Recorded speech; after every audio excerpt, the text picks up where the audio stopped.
મહામાનવ doctor બાબા સાહેબને નમસ્કાર.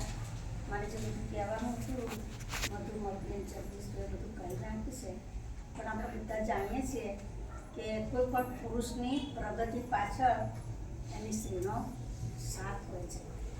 બાબા સાહેબ આટલા બધા મહાન બન્યા, પરદેશમાં ભણતા હતા, માતા રમાઈને કેટલી બધી તકલીફો હતી. એમને 3 સંતાનો બાબા સાહેબની ગેરહાજરીમાં એમણે ગુમાવ્યા છે. એમની પાસે દવા કરાવવાના પૈસા નહોતા, પણ બાબા સાહેબને સમાચાર મોકલે કે સાહેબ તમે ચિંતા ના કરશો, સાહેબ હું એનું બધું સંભાળી લઈશ. બાબા સાહેબે કંઈ એટલા આપણા સમાજ માટે આખું જીવન સમર્પિત નથી કરી દીધું, આખા દેશની સ્ત્રીઓ માટે. જેમને બંધારણ લખ્યું છે કંઈ આપણે એટલા માટે નથી લખ્યું, આખા ભારત દેશ માટે લખ્યું છે. આખા દેશની સ્ત્રીઓની સલામતીની એમણે ચિંતા કરી છે.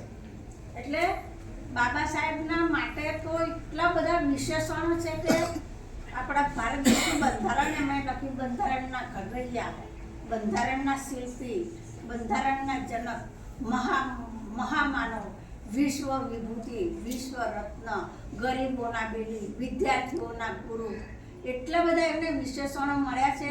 દુનિયામાં કોઈ એવો મહામાનવ નથી કે બાબા સાહેબના જેટલા એમને વિશેષણો મળ્યા હોય. 1956માં બાબા સાહેબે જ્યારે બુદ્ધ ધર્મ અંગીકાર કર્યો ને, ત્યારે બધું કામ પતી ગયું. પછી લોર્ડ લીધો એમણે બાબા સાહેબને એવું પૂછ્યું કે બાબા સાહેબ આ બૌદ્ધ ધર્મ તો સુકાઈ ગયો છે, તમે બૌદ્ધ ધર્મ કેમ અંગીકાર કરો છો? તો કે પણ મારા બૌદ્ધ ધર્મની જડો છે, એના મૂળિયા છે, હું એને સિંચન કરીશ અને મારા બૌદ્ધ ધર્મને હું નવપલ્લવિત કરીશ અને 500 ગ્રેજ્યુએટ જેટલું કામ કરશે ને એટલું હું એકલું કરીશ. જો મને ભગવાન 2 જ વર્ષનું આયુષ્ય આપશે ને તો હું આખા ભારત દેશને બુદ્ધમય બનાવી દઈશ. પણ ભગવાનને મંજૂર નહોતું. બાબા સાહેબે બૌદ્ધ ધર્મ અંગીકાર કર્યો ને એમને પૂરા 2 મહિના પણ નથી એમને રહેવા દીધું. જ્યારે 6મી ડિસેમ્બરે બાબા સાહેબનું અવસાન થયું તો 5મી ડિસેમ્બરે રાત્રે આપણા બૌદ્ધ ધર્મનો જે ગ્રંથ છે બૌદ્ધને ત્યાંનો ધમ્મ, એમણે બૌદ્ધ ધર્મ એનો ગ્રંથ પૂરો કર્યો, એની પ્રસ્તાવના લખી, પછી સૂઈ ગયા. એ સવારે ઉઠ્યા નહીં, રોજ ઉઠવાનો ટાઈમ હતો એ સમયે ઉઠ્યા નહીં. એટલે એમનો જે રત્તું એમની સાથે કાયમ રહેતા હતા ઉઠાડવા ગયા, ઢંઢોળ્યા, પણ બાબા સાહેબ ઉઠ્યા નહીં. એ કાયમના માટે ઉડી ગયા, પ્રાણ પંખેરું ઉડી ગયું હતું.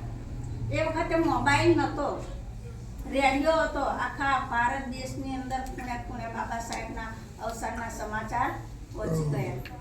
દિલ્હીથી બાબા સાહેબના પાર્થિવ શરીરને મુંબઈમાં લાવવામાં આવે છે, જે એમનું રાજગૃહ, એમના મકાનનું નામ છે, ત્યાં એમના પાર્થિવ શરીરને લાવવામાં આવે છે અને 6મી તારીખે એમના લોકોના દર્શનાર્થે મૂકવામાં આવે છે. 7મી તારીખે મુંબઈના દાદર દરિયા કિનારે એમના પાર્થિવ શરીરને અગ્નિદાહ આપવામાં આવે છે. એ જગ્યાને ચૈત્ય ભૂમિ કહેવામાં આવે છે. કોઈ દિવસ લાવો મળે મુંબઈ જાઓ, ચૈત્ય ભૂમિના દર્શન કરજો. ચૈત્ય ભૂમિના દર્શન કરવા જેવા છે. બાબા સાહેબના અવસાન પછી કોઈ કવિએ કવિતા લખી છે ને, કવિતા હું તમને સંભળાવું છું.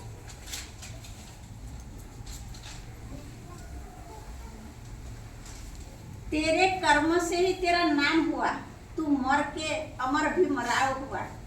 जालिमों ने इतना सताया, पशुओं से बदतर बनाया, स्वर्ग नरक का भय दिखलाकर जालों में अपने हमको फंसाकर तूने वापस हमको दिया. तेरा संघर्ष तेरा पैगाम हुआ, शिक्षा का दीप तूने जलाया, संघर्ष करना हमको सिखाया.